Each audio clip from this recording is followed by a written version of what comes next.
Muy bien, buenas tardes.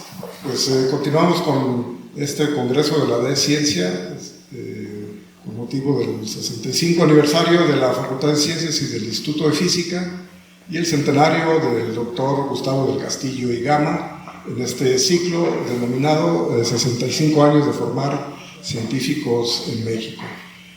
La sesión de hoy que nos toca aquí atender es la relacionada con Cabo Tuna y está planteada como un panel. Y pues bueno, la idea es hablar un poco acerca del proyecto Cabo Tuna, algunos antecedentes, su situación actual y qué es lo que se espera en un futuro.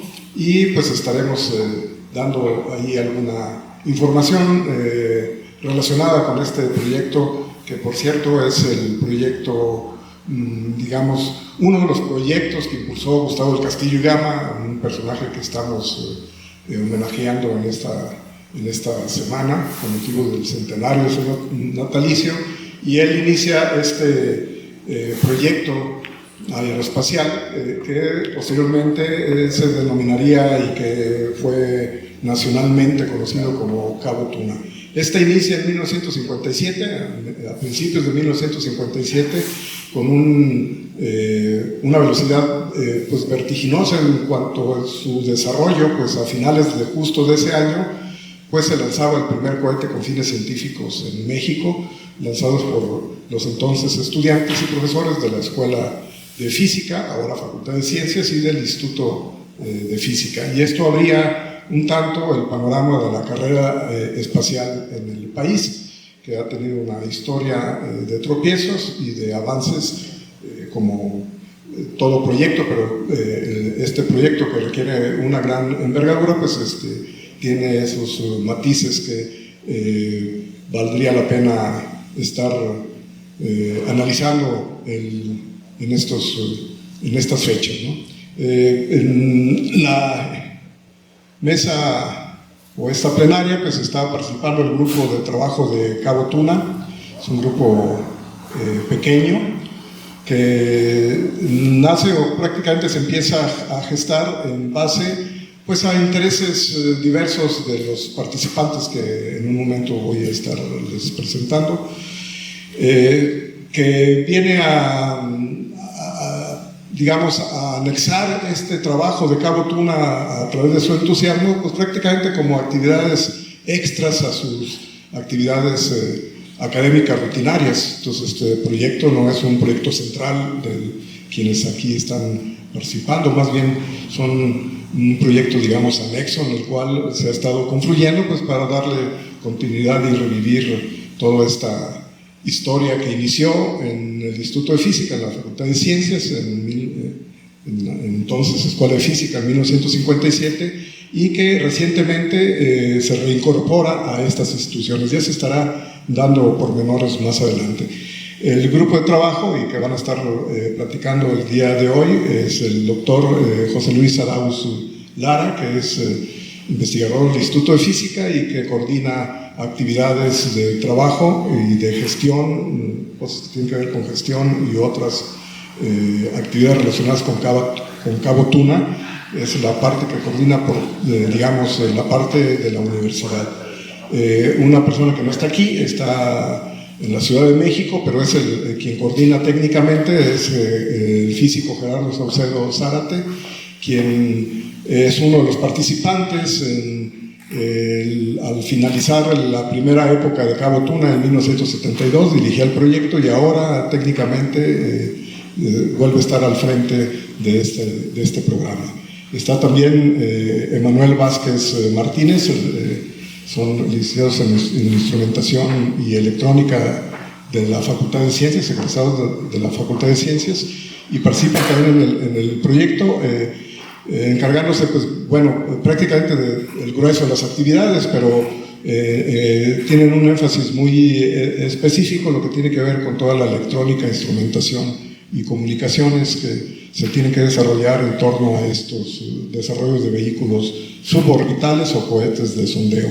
Está también también es licenciado en Instrumentación y Electrónica José Ángel de la Cruz Mendoza, egresado también de la Facultad de Ciencias, y igual participa en estas actividades, así también como en el desarrollo mecánico y de diseño del cohete y la parte de propulsión, entre otras. Entonces, este grupo de trabajo es digamos, quien está insertado de cierta manera en la Universidad Autónoma de San Luis Potosí. A la otra parte, Gerardo Saucedo Zárate también creó el Instituto Mexicano del Espacio Ultraterrestre, que suena como una gran institución. Bueno, lo es, pero en lo que se refiere únicamente a las actividades, porque él es uno de los 2 miembros de dicha asociación civil. Entonces, una vez que les hemos presentado al equipo de trabajo y que nos van a estar aquí presentes en esta plenaria, pues vamos a dar inicio a presentarles algo de información y contestar algunos cuestionamientos o preguntas que puedan surgir con los aquí presentes. Entonces, para iniciar, pues voy a ceder la palabra al coordinador del proyecto, que es el doctor José Luis Arauz Lara. Gracias. Buenas tardes a todos. Pues es un gusto poder relatar algunos de los instantes que hemos vivido en Cabo Tuna, más recientemente en la segunda época de este proyecto.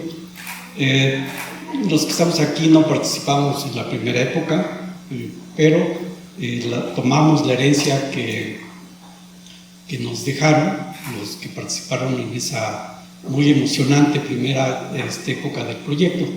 Y como ya mencionó el refugio, pues hay un puente viviente que va de la época primera a la segunda, que es Gerardo Saucedo.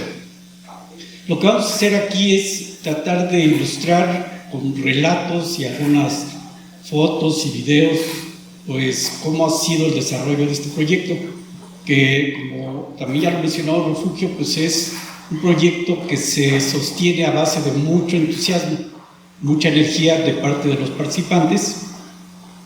No es un proyecto formal como tal, pero es una actividad muy, muy importante que tuvo un inicio en la primera época del 57 al 72 y dejó de funcionar por razones de financiamiento. La gente se cansó de ponerle nada más entusiasmo y ahora lo retomamos también con mucho entusiasmo, le dedicamos tiempo y energía, porque es verdaderamente emocionante este tipo de actividades, y esperamos que en esta segunda etapa nunca muera, al contrario, cada vez llegue más arriba.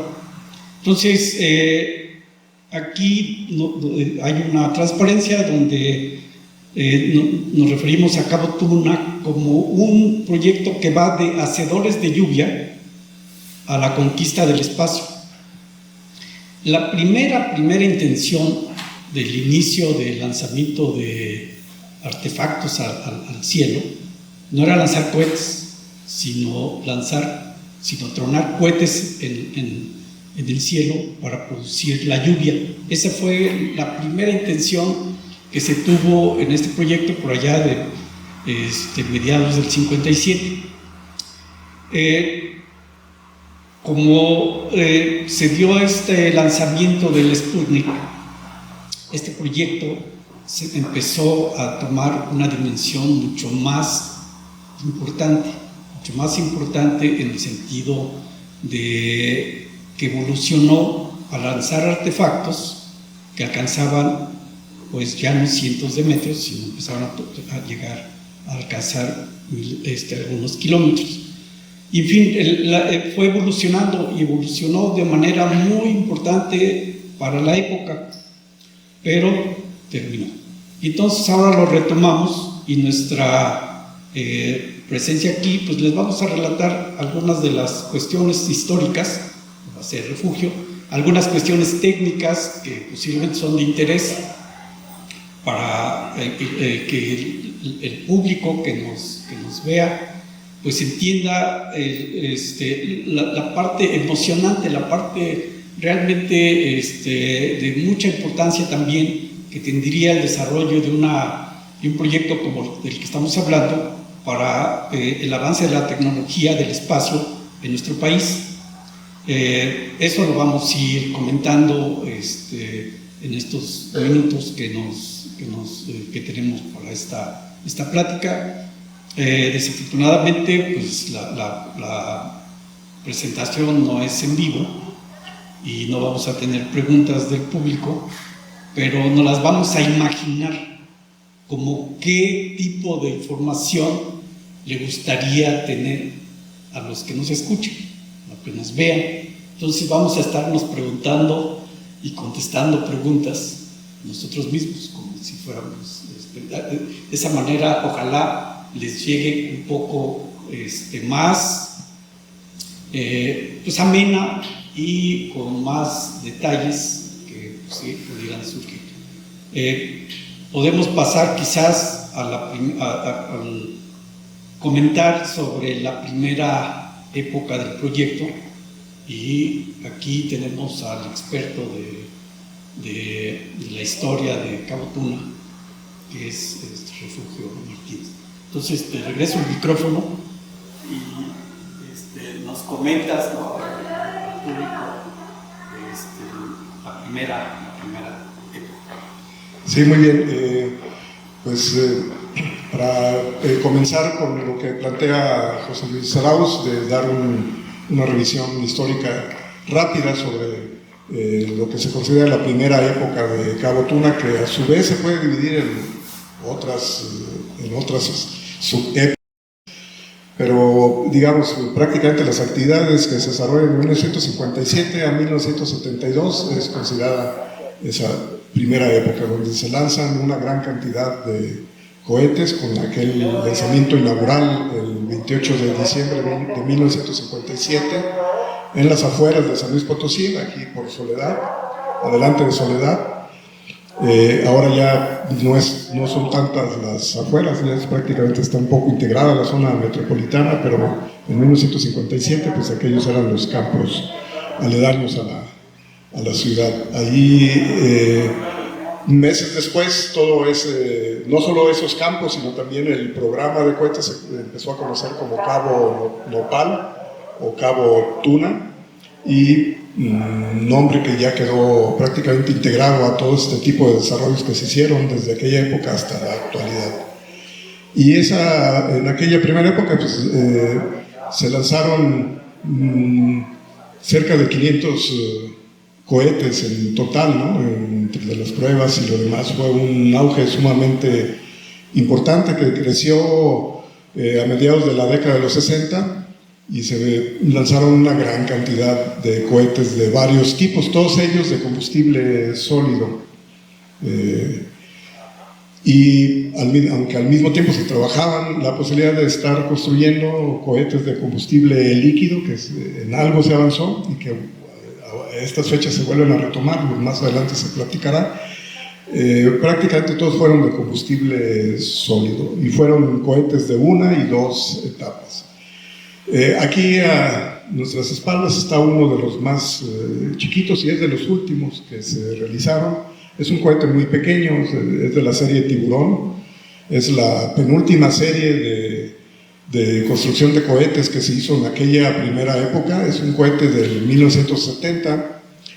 El Tiburón es una serie de cohetes que se lanzaron alrededor de unos 33 cohetes de la serie Tiburón, nada más. Esos cohetes tenían el objetivo de ser una especie de cohetes Scout, porque en aquella primera época, que era la última etapa, pues volvió a reiniciar esas subetapas a las que yo me refería. Entonces hubo una nueva generación de estudiantes que se involucraron, entonces no empiezan desde cero, claro, porque siempre hay gente que va manteniendo la continuidad del programa, pero pues empiezan a construir esos pequeños cohetes para hacer diversos tipos de estudios relacionados con trayectorias, entre otras cuestiones, pruebas de combustibles, de electrónica. En la parte de arriba se le podía poner una bahía que se le llama, en vez de la punta esa roja que ven ahí se puede colocar una cápsula que se le conoce como bahía para cargar instrumentación o algunas otras cuestiones. Entonces esa serie es el tiburón, es el único que queda de museo ahora sí. Pues el otro que era el Filoctetes, que es la última serie, es así, que es la más grande, y los cohetes más grandes que se construyeron en aquella época, el último que estábamos rescatando por ahí, pues ya no lo encontramos, se quedó en un taller y no nos abren, entonces parece ser que el único vestigio, pues, material que existe es este pequeño cohete tiburón. Si lo ven es muy pequeño, ¿no? Es que está en inglés, ¿verdad? Shark, alfa, beta, alfa, omega.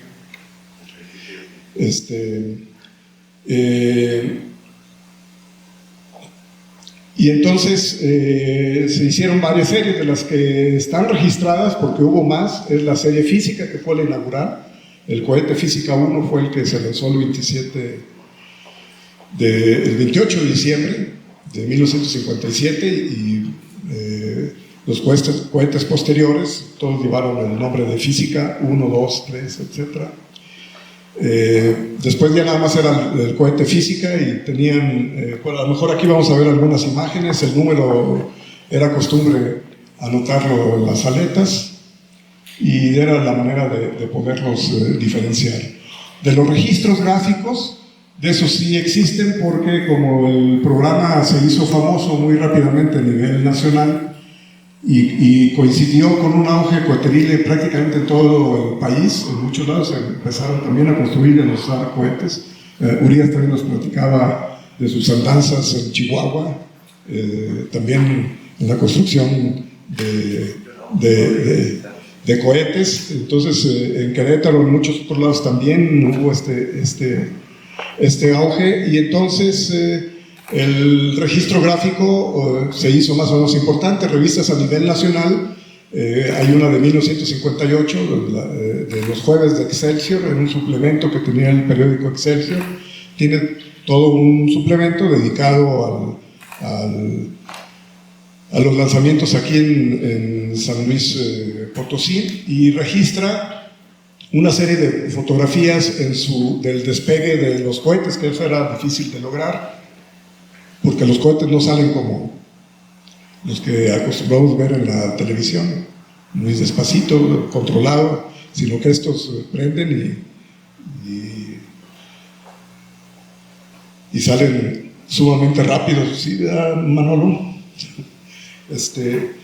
Y entonces lograr esas fotografías era sumamente complicado, pero en el laboratorio de radiación cósmica el doctor Gustavo del Castillo tenía una fotografía de alta velocidad para registrar la detección de partículas en su cámara de niebla de radiación cósmica, todos esos decaimientos que existían, y tenían que trabajar de manera automática, y entonces pues esa instrumentación la usaban, y se pudieron lograr esas fotografías que se ven sumamente pues espectaculares, que era muy difícil de lograr en aquella época, específicamente en esa revista de 1958 es donde se probó también los primeros sistemas de recuperación, ¿no? Incorporarles paracaídas. Los cohetes, igual que eran sumamente delgados. Se usaba tubería de alta presión que se manejaba principalmente en las perforaciones de petróleos.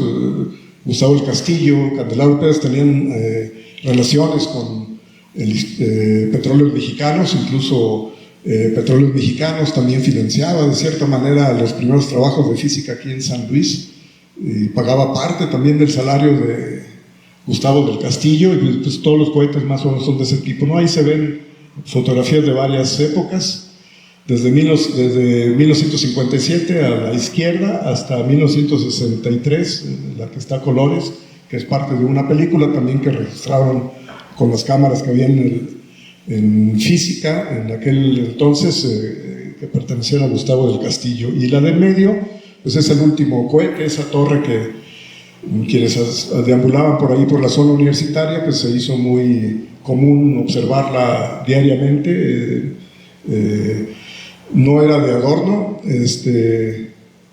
para algunos estorbaba, pero pues es que no había lugares donde ponerla, entonces pues simplemente la torre ahí se mantuvo un buen número de años y fue la que se usó para lanzar el Philoctetes 2, que fue el último cohete de aquella primera época, en 1972. Y entonces esa fotografía del medio es esa torre.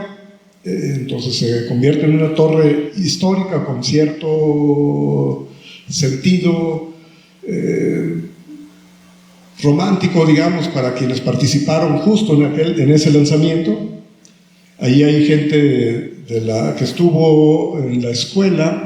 Bueno, ahí nos sale, por ahí va a salir una foto donde está el Chivo, por ejemplo. Los que no conozcan, es el doctor Juan Martín Montejano, mejor conocido como el Chivo, pues también ahí andaba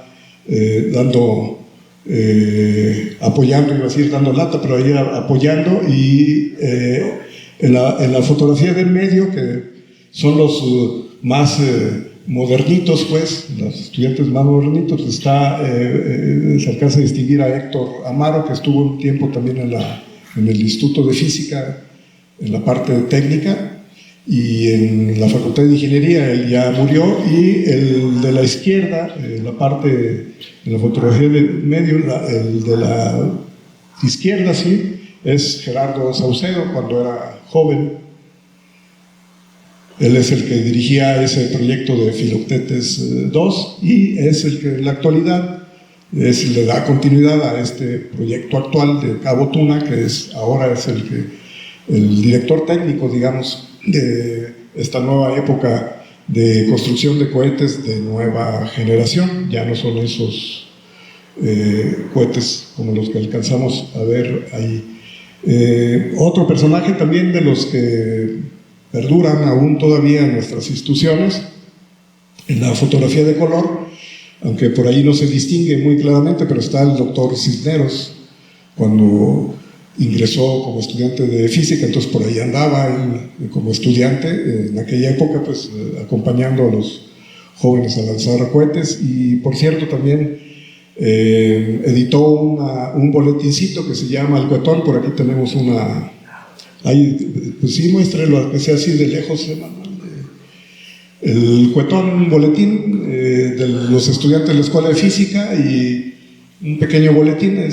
Le interesó estar ahí registrando algunas cosas, y pues bueno, ahí se registra a manera de caricatura algunas construcciones de los cohetes con parchecitos y todo eso, que a veces no está muy alejado de la realidad. Todo esa, muy a grandes rasgos, es esa primera época de Cabo Tuna, ¿no? La historia es más rica, en realidad, porque se lanzaron cohetes también fuera del estado, como fue en los Mochis, en Sinaloa. En la fotografía de la izquierda, abajo a la izquierda, donde se ve el profesor Juan Fernando Cárdenas, ahí donde dice el cohete que tiene el número 3, él es el Juan Fernando Cárdenas, que fue director del Instituto de Física y en algún momento también de la Escuela de Física.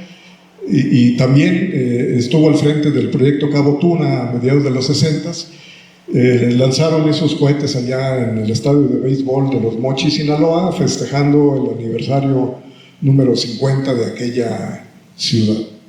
Entonces quiere decir que ahorita ya debe de andar, ya pasó de los 100 años al menos, la ciudad de los Mochis. Ellos están en el estadio de béisbol, y entonces lanzaron varios cohetes de una y dos etapas. Entonces, decíamos, es esa gran rasgo. Las series conocidas, repito, es física, la serie Zeus, como aparece allí en la caricatura. Luego vienen las series Olímpico, por motivo de los Juegos Olímpicos. Desde 1966 se empezó a hacer esa serie. La serie Tiburón, del proyecto Vesta, que no culminó el proyecto, aunque ahora se está retomando porque implicaba el diseño y construcción de un cohete de combustible líquido, que quedó en suspenso. Y la serie Philoctetes, a grandes rasgos son los nombres de las series de aquellos registros gráficos que han perdurado, ¿no? Hay otros también que pues han quedado ya en el olvido y lo que sucede con estos cohetes que se van guardando es que eventualmente, pues por diversas razones, pues se van perdiendo, ¿no? Entre exposición y exposición, porque ahorita por cierto, hay dos exposiciones que tienen que ver con Cabo Tuna, que también toman toda la línea del tiempo desde la década de los 50 hasta la actualidad. Una de ellas está en el Meteorito, en el Museo del Meteorito en Charcas, pero aunque formalmente se inauguró el museo, la exposición no ha quedado abierta, aunque ya se tiene montada desde, ¿qué será? Desde abril o mayo. La exposición ya está montada, pero no está abierta, y el museo aún no tiene servicio al público, porque están esperando quiénes son los nuevos encargados, si continúan los que están o hay nuevos nombramientos. Entonces no está en servicio ese museo, esa exposición. Entonces en su momento pues se podrá, quien se dé una vuelta por Charcas, pues poderla apreciar, y de ahí parte de esa historia. Hay otra exposición, pero es más conceptual y tiene que ver más con cuestiones artísticas también, y de fotografía, y dentro del ámbito imaginario. Y esta exposición se inaugura el día de hoy en la calle de Vasco de Gama, en una galería, pero no es una exposición donde uno puede ir a ver cohetes o fotografías relacionadas con Cabo Tuna. Es un concepto un poco más extraño que tiene que ver con una intersección entre 4 microrelatos, entre los cuales uno de ellos es Cabo Tuna. Entonces menciono esto porque este tema de Cabo Tuna ha tenido un interés público desde sus inicios, y entonces este interés público que está renaciendo ahora también en la actualidad, pues también se pretende poderlo aprovechar para orientar el proyecto en otras aplicaciones que se derivan de todo lo que se puede desarrollar aquí en Cabo Tuna. En 1972 se interrumpe todo este auge nacional. Tuvo sus consecuencias también. Se creó la Comisión Nacional del Espacio Exterior y la posibilidad de crear una base nacional de lanzamiento justo en Charcas, San Luis Potosí. Eso fue alrededor de 1963. Todo esto no fue posible. La CONE, la Comisión Nacional del Espacio Exterior, sí siguió funcionando, más en el ámbito burocrático. Sí se construyeron otros cohetes en México, en la UNAM y en algunos otros lugares, y desapareció a final de la década de los 70. Y ahora vuelve a renacer como Agencia Espacial Mexicana a principios de esta década anterior, ¿no? En el 2010, que se crea por decreto la Agencia Espacial Mexicana. Y en ese entonces el proyecto de Cabo Tuna como tal estaba en el limbo. O sea, digamos, era una etapa, se puede considerar no exactamente una segunda etapa, sino la parte intermedia que iba a dar nacimiento a la segunda etapa. O sea, no estaba por completo olvidado, estaba aún mantenido por el esfuerzo de Gerardo Saucedo y su Instituto Mexicano del Espacio Intraterrestre. Ya se le apoyaba desde el interior de la universidad a nivel personal, como en la actualidad, con algunos de nosotros, digamos, echándole la mano en algunas cuestiones, y estar manteniendo su ímpetu de poder lograr en algún momento, pues, poder construir cohetes de nueva generación. Entonces, cuando nace la Agencia Espacial Mexicana, este proyecto de Cabo Tuna empezaba a recobrar importancia. Tanto así que se empezaron a crear la Sociedad Mexicana de Ciencia y Tecnología Aeroespacial, que me acordé y por eso me traje mi playerita, no me la había puesto y me la regalaron en un momento que se formó la Somecita, que se llamó, y como un reconocimiento a toda esa labor se determinó que se realizara el primer Congreso Latinoamericano de Ciencia y Tecnología Aeroespacial aquí en San Luis Potosí, cuestión que sucedió en el mes de septiembre del 2012, se realizó ese primer congreso, y el segundo Congreso Nacional de Ciencia y Tecnología Aeroespacial. Como una de las primeras acciones, digamos, que encaminaban a impulsar el nuevo desarrollo espacial en el país. Y esto llevó a que posteriormente, este apoyo informal fuera un poco menos informal, al ser de alguna manera atraído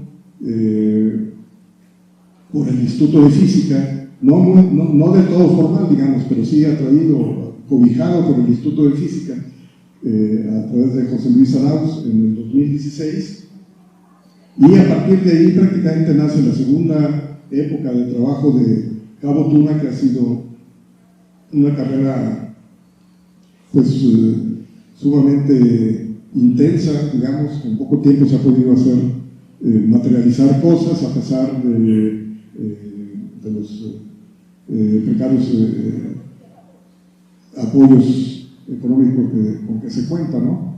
Prácticamente no hay un apoyo determinante, pero es más, se sustenta en el esfuerzo de los participantes, como ya lo indicó José Luis Arauz. Y del 2016 a la fecha tiene ese crecimiento, que le regreso el micrófono a José Luis para que nos hable un poco de esa época, que le ha tocado a él coordinarla de cierta forma. Luego regresamos a lo actual, donde vamos a dar información de lo que se está haciendo actualmente, y los compañeros entonces hablarán de algunos de los aspectos técnicos que se están tratando en la actualidad y qué áreas y qué disciplinas pueden estarse involucrando en los desarrollos que se están haciendo. Gracias. A mí me gustaría hacer como una pregunta, ¿no? Que les decía, no tenemos la posibilidad de un auditorio abierto. Entonces, yo me haría la pregunta, o cerraría que me expusiera esto, ¿y para qué? ¿No? Estamos en un momento en donde ya hay naves de la Tierra y del mar. Ya fueron y vinieron a la Luna. Los chinos mandaron una misión al lado oscuro de la Luna. Hay turismo espacial con estas agencias privadas, ¿no? Entonces, ¿por qué hacer un esfuerzo como Cabo Tuna de lanzamiento de cohetes con un objetivo que no se puede comparar con el desarrollo tecnológico y los alcances actuales a nivel internacional? Bueno, la intención de Cabo Tuna, por supuesto, no es competir de ninguna manera con esos esfuerzos internacionales. Estamos muy lejos. Así como en 1957 el lanzamiento del primer cohete desde San Luis Potosí, que alcanzaría unos kilómetros, pues no se comparaba con el portento de haber lanzado el Sputnik. Seguimos más o menos bueno. La razón es que este tipo de cohetes, como el que les vamos a mostrar, tienen en este momento una importancia muy grande.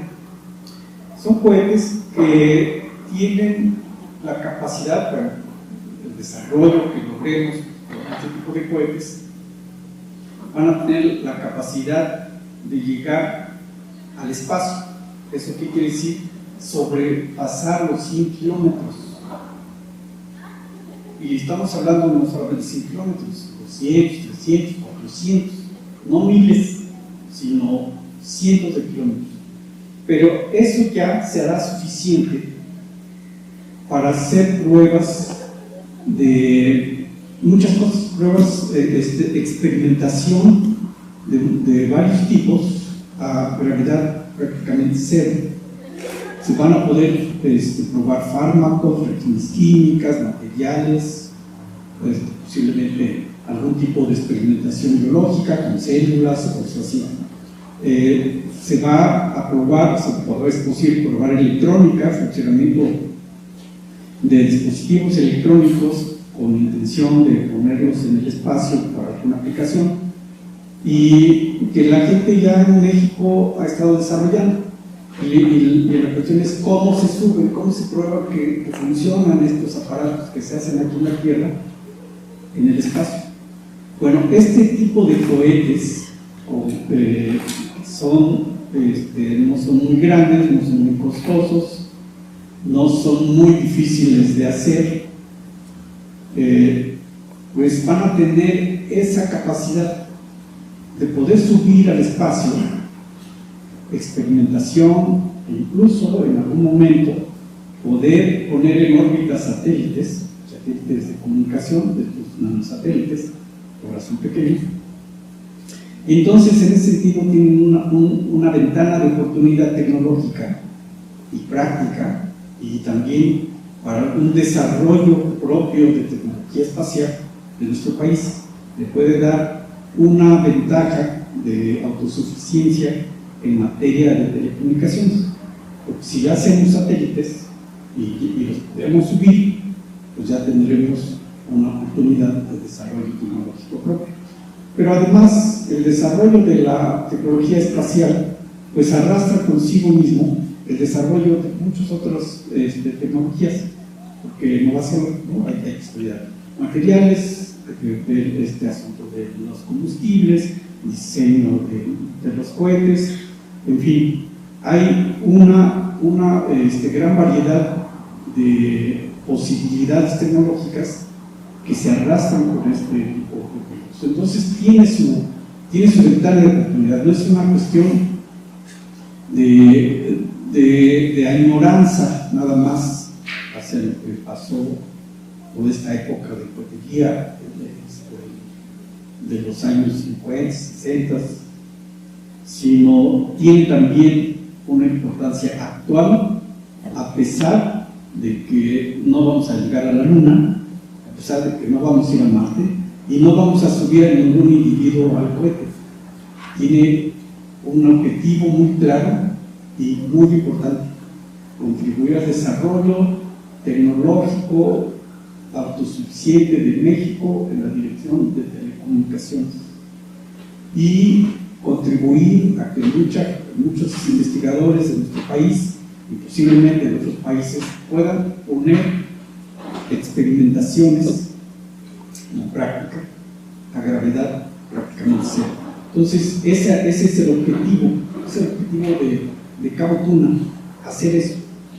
Y yo me lo hago como pregunta porque creo que la gente dice: ¿por qué otra vez lanzar cohetes?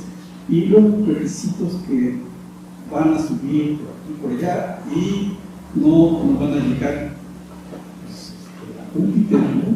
Deberíamos estar planeando llegar a Júpiter, pero eso requiere mucho más recursos, tanto económicos como recursos humanos. Y entonces este es un proyecto bien definido, con objetivos bien claros, con objetivos de mucha altura, y que nos vamos a lograr eso. Y también una cuestión que no estamos a decenas de años lejos de este objetivo. Este objetivo es alcanzable en pocos años. Lo que necesitamos es encontrar la fuente de financiamiento. Pensamos en el pasado que con el lanzamiento del cohete que hicimos, porque el lanzamiento se realizó el año pasado, marzo del año pasado, 2020, íbamos a tener el apoyo, pero este proyecto fue uno de los damnificados del COVID, porque se ha hablado con instancias como CONACYT, que prometieron apoyo, se habló con la Agencia Espacial Mexicana, ellos no prometieron apoyo, el gobernador del estado, Carreras, estuvo presente, en fin, todo pintaba. Aquí vamos a tener un apoyo después del éxito del lanzamiento. Pero se fue diluyendo por razones de que todo se volcó hacia la prioridad del momento, era ver cómo salíamos del problema de la pandemia, cómo modificarlo. Y de cualquier manera, como ahora lo van a relatar Manuel,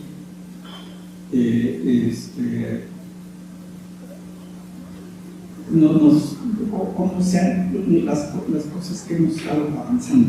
Ya tenemos otros cohetes en desarrollo.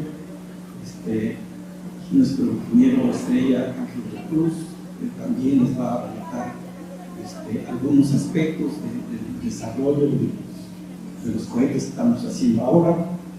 En fin, seguimos avanzando y les aseguramos que en un tiempo no muy lejano estaremos saliendo al espacio. Y eso va a ser una proeza mexicana. Queremos que sea un logro de mexicanos, con tecnología mexicana, y que alcancemos el espacio desde el territorio mexicano. Este es el objetivo. Déjenme pasar prueba. Este es como una para ilustrar un poco el ambiente que se desarrolla el proyecto. Aquí hay imágenes del lugar donde se realizan los lanzamientos. Hemos tenido 2 pruebas de lanzamiento que se han hecho otros trabajos, uno del 2018, otro del 2018. Todo estaba preparado, pero se falló el encendido del motor y no pudo volar el cohete. Y el que les comento que fue un vuelo exitoso, pues es el de 2020. Entonces ahí hay escenas de los preparativos para el lanzamiento,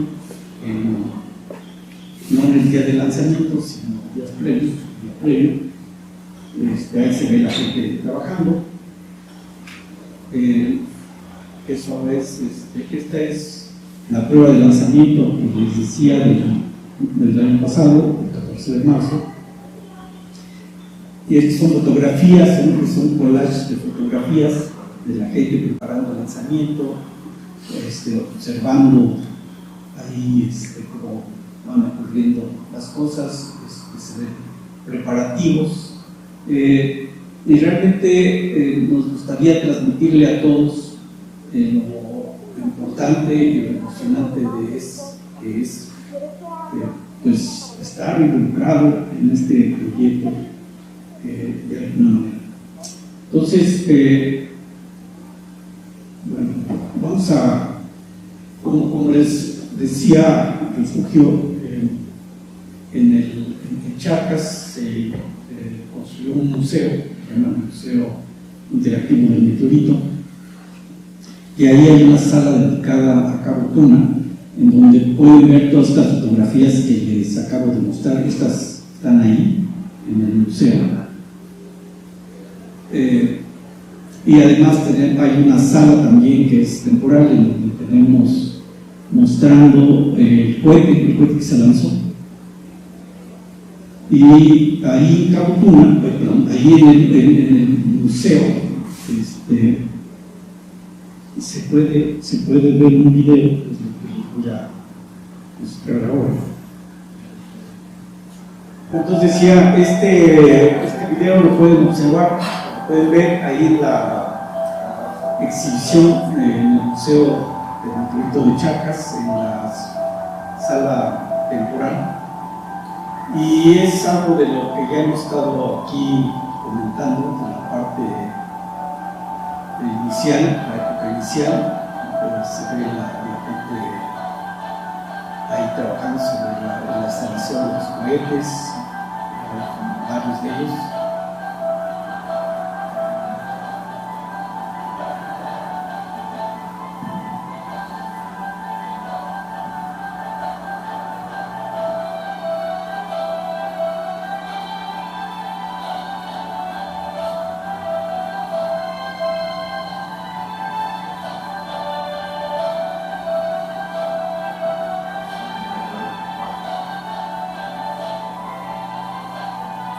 Esta ya es la época actual.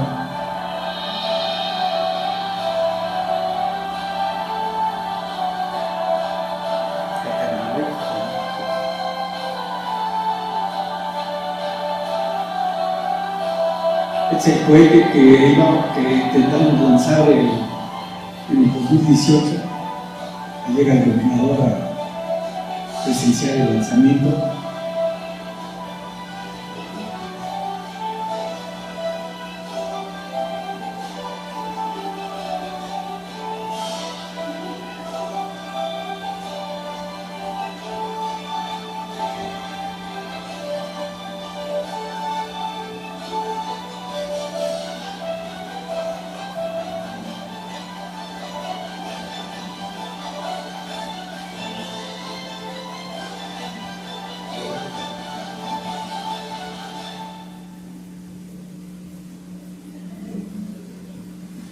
Muy bien, pues también imaginándonos algunas preguntas, le vamos a pasar el micrófono aquí a Manuel y a Ángel, que nos comenten pues, cuáles han sido las técnicas, dispositivos técnicos, porque aquí hacemos todo, bueno, aquí lo hacen todo, combustible, el diseño, la electrónica, en fin. Entonces le paso. Hola, buenas tardes. Bueno, yo quisiera contarles cuál fue mi interés para poderme integrar a este grupo de Cabo Tuna. Y aparte de todo lo atractivo que tiene estar en un proyecto de este tipo, pues bueno, como electrónico instrumentista me llamó precisamente eso la atención. Hay demasiada instrumentación, tanto para mediciones como para cuestiones de telecomunicaciones, que no es mi área, pero pues un abanico muy grande de oportunidad para aprender, ¿no? Y poder hacer algo con los conocimientos que uno puede tener, ¿no?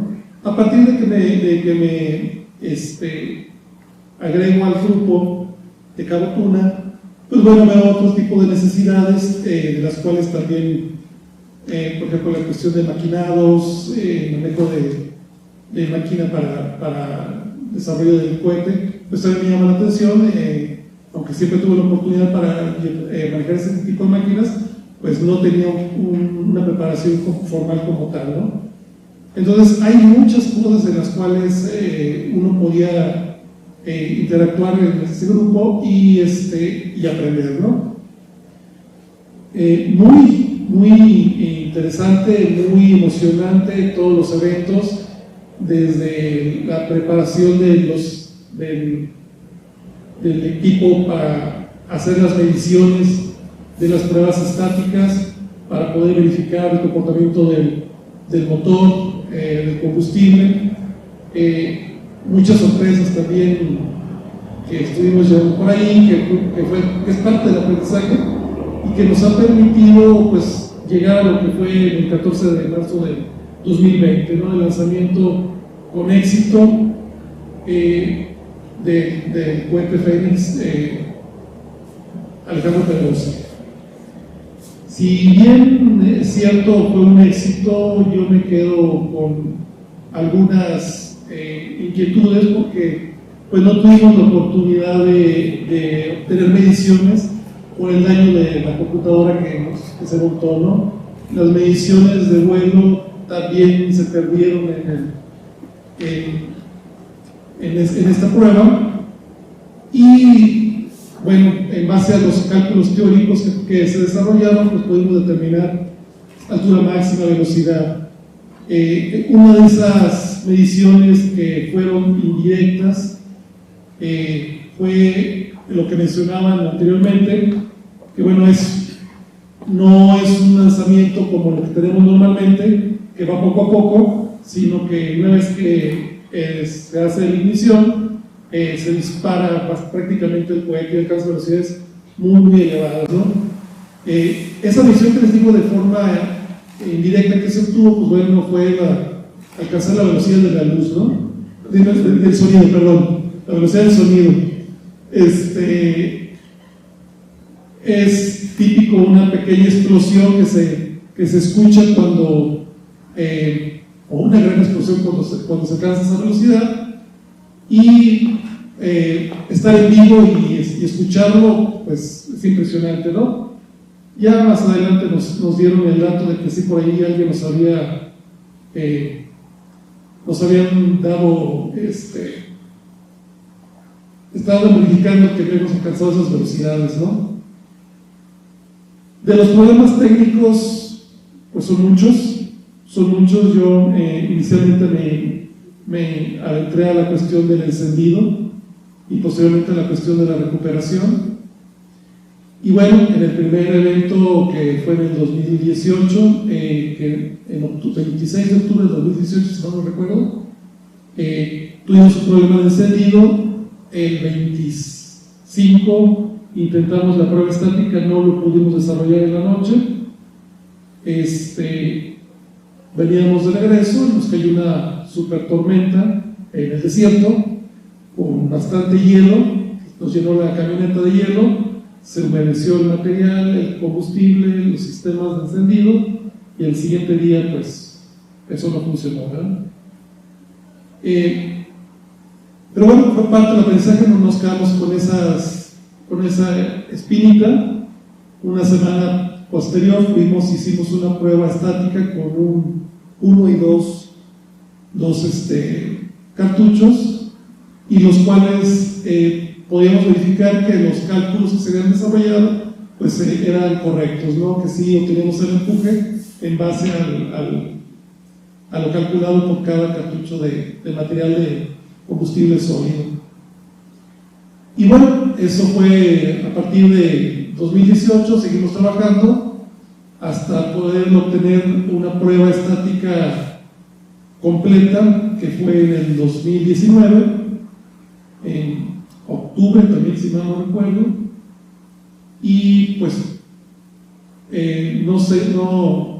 no podemos decir el gusto que nos da llegar a ese punto, ¿no? Porque fueron varios años para tratar de llegar a ese punto y poder lograr y poder decir que estábamos listos ahora sí para que el lanzamiento fuera todo un éxito.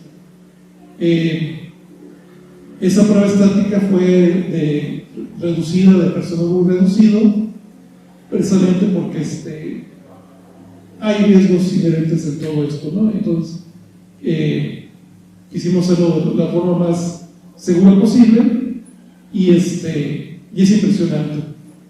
Y una de las cosas más impresionantes que les quiero comentar y que nos tocó vivir una semana posterior del 2018 en la prueba estática, pues bueno, cuando logramos la primera prueba estática, es un sonido muy fuerte, una sensación bastante impresionante, tanto así que la alarma de la camioneta se activó, ¿verdad? Estaba ahí y nomás por el encendido se activó la alarma, y nosotros no cabíamos de la emoción y del espectáculo que estábamos viendo con esa prueba, ¿no? Y así como lo hicimos, pues desarmamos y montamos el siguiente, ¿no? Hicimos pruebas, hicimos mediciones de temperatura del motor, y alcanzaban temperaturas que sinceramente no recuerdo. Ángel me hará memoria, pero el aprendizaje, como les digo, fue a partir de eso. Una de las preguntas que más se hace con respecto a este proyecto, y lo decía el doctor Arauz, ¿para qué? O sea, ¿para qué se hace una inversión en algo que ya está hecho? O como dicen algunos por ahí, ¿para qué hacen eso si los puentes de mi rancho llegan más alto, ¿no? Precisamente por todo lo que viene alrededor de desarrollo, de conocimiento que puede haber, ¿no? Lo que hemos tratado de hacer también es llamar la atención de los jóvenes, de los estudiantes que tengan algún tipo de interés, precisamente para que se incorporen al proyecto y puedan darle continuidad, ¿por qué no?, más adelante a este tipo de trabajo, ¿no? Yo estoy muy convencido del lema de la Facultad de Ciencias: descubrir lo creado es crear. Y una vez que, aunque ya está hecho y ya está trabajado, pues bueno, eso nos permite a nosotros también aprender a partir de lo que ya es conocido, entre comillas, ¿no? Y digo entre comillas porque no son cosas que se hagan todos los días y a la que todo el mundo tenga acceso, ¿no? Bueno, hasta aquí mi participación. Antes de pasar el micrófono a Ángel de la Cruz, doctor Urias, ¿queda alguna pregunta en particular?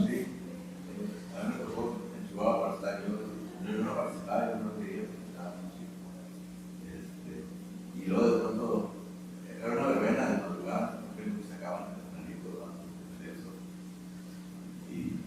Pero de pronto se acababa. Y preguntando por qué. El ejército, parte de Europa, eran ingenieros tecnológicos. El ejército fue así, disparar y ya no estaban más fuertes. Entonces creo que el ejército mexicano tiene mucha preocupación en que pasen esas cosas, porque eso también puede ser la aviones, por ejemplo. Entonces, no sé, en el caso del proyecto de Cabo Tuna, si han tenido algún contacto con el ejército de la relación de la relación con el ejército. No sé si les quieras platicar, Nash, al respecto. Tú eras.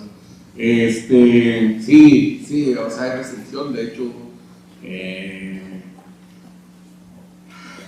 para seguir con el combustible con el que subimos el cohete en marzo del año pasado, ya no tenemos permiso. Teníamos un permiso por un tiempo determinado, pero ya no podemos seguir experimentando con ese combustible. Nuestra idea era aligerar, por ejemplo, lo que es el chasis del motor, o sea, utilizar materiales más ligeros y seguir experimentando con las unidades de combustible que teníamos. Trabajar todavía con los materiales ligeros y combinación del combustible, trabajando el tamaño de grano, etcétera, ¿no? Pero pues es controlado. Entonces, pues no, hay por lo pronto hay. Pero una anécdota se siente bien, pues, porque fueron los alguaciles el día del lanzamiento a validar y a verificar que se estaba consumiendo el material. Y entonces cuando bajan y dice, es que eso lo podíamos estar haciendo, o sea, si el ejército los incluyera o etcétera, eso es que están haciendo demasiado trabajo. Dice, el ejército no se hace, o si se hace de manera oculta, ¿no? Dice, pero para los ojos de ellos, que eran nomás los alguaciles que iban a validar el consumo de material, se quedaron sorprendidos, porque se quedaron maravillados con el lanzamiento. Entonces, el ejército tiene mucho que ver y necesitamos permiso. ¿Y les ponen restricciones sobre el combustible? Específicamente sobre ese, sí. ¿Y eso no nos impediría llegar a poner los pues cambiamos de combustible que no esté restringido. Pero que sí llegue, tenemos una próxima prueba estática justamente para hacer mediciones y pruebas de combustible híbrido, que vamos a usar parte sólido y parte líquido, y esa es la parte en la que estamos trabajando ahorita en el próximo. Esto es para evitar uno de los trámites que es con el ejército. Pues primero queremos tener el vehículo. Sí, o sea, el objetivo, como decía Arauz, es obtener el vehículo, y una vez que tengamos el vehículo, ¿qué espacio podemos ofrecer para pues cada día? Pues dijo Emanuel, habrá y debe de haber, ¿no?, alguna gente ahí con ideas. ¿Saben qué? Que yo cuando me muera súbanme en un cohete, no necesariamente vivo, no necesariamente vivo. Ay, chale, yo no sé. Que atrás sí nos ven y nos están. Sí. Dice, por ejemplo, que los municipios coreanos, Corea compra los motores a Ucrania. ¿Qué posibilidades hay, por ejemplo, ustedes compraran motores y daban sobre los motores para aprender sobre allá algo hecho? Pues bueno, una sería el dinero, ¿no? y luego el... Digo, no sé cómo se podría conseguir, pero pues... ¿Por qué van a entrar? ¿Quién sabe? Pues sí, hay países que en eso están fundamentando su tecnología de cohetes, ¿no? O sea, compran partes ya ensambladas, pero supongo que con permiso, ¿no?, de los gobiernos o de los secretos. No, pues yo no tengo. Ya no, yo al proyecto me incorporo de una manera muy extraña. Otra vez fue un engaño de Flash y Gerardo Saucedo, porque ellos me invitaban en aquel tiempo, Flash, que estaba en el museo, 2010 todavía. Me invitan a restaurar unos equipos, acelerómetros y ese tipo de cosas que se usaron en algunas pruebas de algún cohete, y me invitan a restaurar esos equipos, y pues ya, ¿no? O sea, sí, les digo, como no tengo nada que hacer, pues yo voy y les echo la mano. Pero el Gerardo se emociona, y entonces luego ya me empieza, como cuando le empiezan a hablar bonito a la novia, ¿no?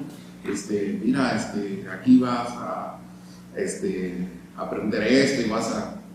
Entonces me empieza a traer material, pero ya material enfocado hacia diseños de motores que él tenía. Y ya me comienzo yo a involucrar con lo que era la parte de análisis de vibraciones, análisis de esfuerzos materiales y ese tipo de cosas. Y así fue evolucionando la cuestión hasta que pues ya estaba yo metido procesando o trabajando con el combustible basado en nitrato, y me metí tanto en que bueno, que en determinado momento digo, bueno, y si no lo compramos y si lo hacemos, y si no lo compramos y si lo hacemos, en fin, para hacer las unidades de combustible que necesitábamos y pruebas, pues requería una buena cantidad de material que se tenía que adquirir. Así que tuvimos que hacerle ahí, como le decíamos nosotros, aguachicolear, ¿no? Y entonces por ahí seguimos un camino, unas fórmulas, y bueno, le llegamos no al 99.99 de pureza, pero sí logramos una pureza bastante buena para nuestros objetivos. Y bueno, paralelo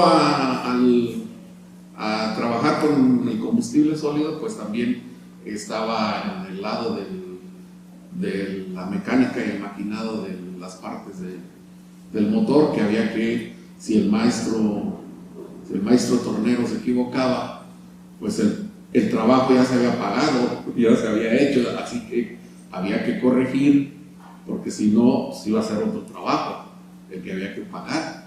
Entonces, cosas de ese tipo son las que nos toca resolver, pues, en el camino. Y bueno, aquí hay también en paralelo, de repente con Emanuel, pues ponemos a trabajar con la electrónica. Y una de las partes que mencionó Emanuel acerca de la pérdida de información, pues el asunto ahí es que no tenemos sistemas redundantes, o sea, sistemas tierra y sistemas vehículo para tener el vehículo lleva su información y nos la esté retransmitiendo. No hemos todavía adquirido sistemas de telemetría redundantes para el monitoreo del vehículo. Y bueno, pues muy en breve les digo, pues eso es lo que estamos haciendo ahí en el grupo. Y pues somos el staff somos el staff técnico, ¿no? Hay un sobrino, una hija de Manuel que colaboran, claro, no están al 100 porque pues, ellos tienen también sus actividades como nosotros. El detalle es que no, o sea, su colaboración es sin ¿cómo se llama? No, sin razón de lucro. O sea, no que porque lo primero que dice, oye, pues ¿cuánto vas a pagar? Pues no. Por eso nada más llegan, tocan la base y se van, ¿no? Porque si no, no me vas a pagar entonces. Y sí hay estudiantes interesados. Arauto nos acaba de mandar 2 estudiantes de biofísica que están chambeando así como no, pues, así están, pero no sé, tengan algún cuestionamiento. A mí sí me gustaría comentar sobre la pregunta de Jesús. Es una pregunta muy importante. Yo lo vería justamente al revés. ¿Qué quiero decir? Tú planteas por qué no compran los motores y ver. La idea del proyecto es justamente quitarse la dependencia. Yo creo que en un futuro muy lejos nosotros podríamos estar vendiendo motores.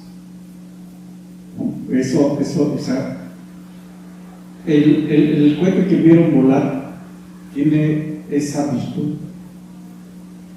Está hecho 100% aquí, con las manos si tú quieres, ¿no? Pero está hecho aquí. No tuvimos que comprar pues estas partes fundamentales. La electrónica y eso pues no se hace aquí, se compra, pero todo el mundo la compra, se compra los chinos. Entonces, el asunto de pensar es que es lo mismo que decir, ¿para qué vamos a hacer satélites si ya los hacen en algún lugar? ¿Para qué los vamos a lanzar nosotros si ya los lanzan los gringos, los europeos, los rusos, los chinos? Esa no es la idea, sino la idea es justamente avanzar en tener tecnología propia, que además, pues ahí está la prueba, es factible. Hay muchas barreras que nosotros mismos nos ponemos, como este asunto del combustible. Es una verdadera pesadilla, porque hay que pedir permiso al ejército para el uso de la compra y el uso del combustible, almacenamiento. El famoso permiso, estuvimos batallando con eso más de un año. Ya tuvieron el permiso para comprar. Y bueno, no vas a comprar una tonelada. Ya subió de precio. No, pero además no vas a comprar una tonelada, pues compras lo que vas a utilizar, o sea, lo que te imaginas como para 2 lanzamientos, ¿no? Ya los compras. y resulta que cuando se te acaba quieres comprar más, pues te dice, no, el que se le dio es un permiso provisional mientras hace sus instalaciones para lo que le llaman el polvorín, un polvorín, como si fuéramos coheteros, como si fuéramos a procesar cientos o miles de cohetes, ¿no? En lugar de manejar 20, 30 kilos de material, es como si estuviéramos comprando cientos o miles de kilogramos al año. Y ya, muévelos, que el reglamento no más dice, ustedes hagan un permiso así, y los demás ya tienen que tener su polvorín, si no, pues eso es tener instalaciones, estás con terrenos, construcciones, pues esto no es posible. Y además, ¿para qué sirve? Entonces se le tiene que ir dando la vuelta a todas esas cuestiones, ¿no? O sea, si no hubiera ese problema, pues estaríamos diseñando cohetes de combustible sólido que fueran superando los problemas que tuvimos con esto, ¿no? Porque cada uno tiene su problema. Y poniéndole cada vez más instrumentación, o sea, hacer un trabajo de investigación, un trabajo de desarrollo, como se debe, ¿no? Hacer varios lanzamientos hasta perfeccionar algo, y luego cambias de técnica, cambias de material, cambias de combustible, cambias de todas las cosas que necesitan cambiando. Pero aquí tenemos que ir saltando. El asunto del combustible, pues ya por ahí va a ser demasiado complicado. Entonces, se va a intentar con otro combustible, pero también la idea no es quedarnos en las alturas que se le impone sino subir más. Entonces, pues así va el asunto, sorteando problemas que se van presentando, pues así como se van presentando de la aproximación, ¿no? Muy bien, pues una cosa que para que se vea más o menos la magnitud del lanzamiento del año pasado, el cohete era alrededor de 2 metros 30 más o menos de longitud y pesaba alrededor de 100 kilogramos, ¿sí? O sea, hay que tomar en cuenta eso para ver la magnitud del lanzamiento, de levantar ese peso a estas alturas, ¿no? ¿En qué tiempo nos logró?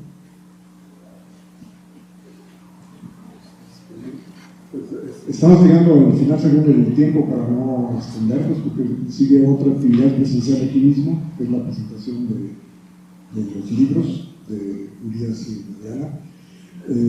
Pero nada más para redondear, también lo que pasa con los combustibles con los que ahora se está trabajando actualmente, pues es también que hay variaciones, hay muchas variaciones en dimensiones, etcétera, y eso a veces complica, uno se podría hacer dependiente pero es lo que sí hace mucha gente. Pero por ejemplo ahorita en la etapa en que estamos, la parte sólida del nuevo cohete híbrido que está por hacerse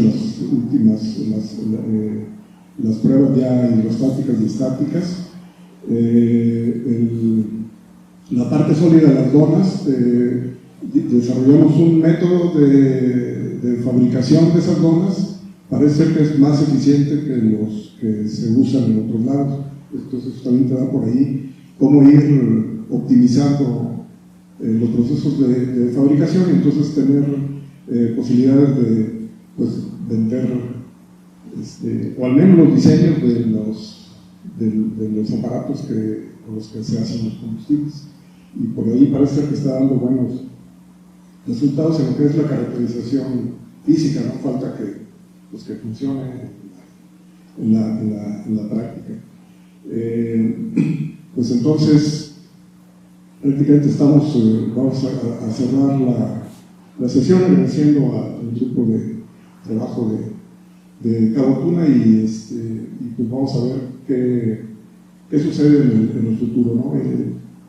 En los próximos meses también se van a presentar algunos videos que han hecho algunos cineastas. Nosotros aquí traíamos un adelanto de alguno de ellos, pero ya lo dejamos para que su oportunidad sea presentado por estas personas. Bueno, agradecemos la presencia y la invitación a estar festejando aquí los 65 aniversario de la Facultad de Ciencias y del Instituto de Física. Bueno, pues gracias a Salomé por la incorporación, igual a Ricardo Quirado.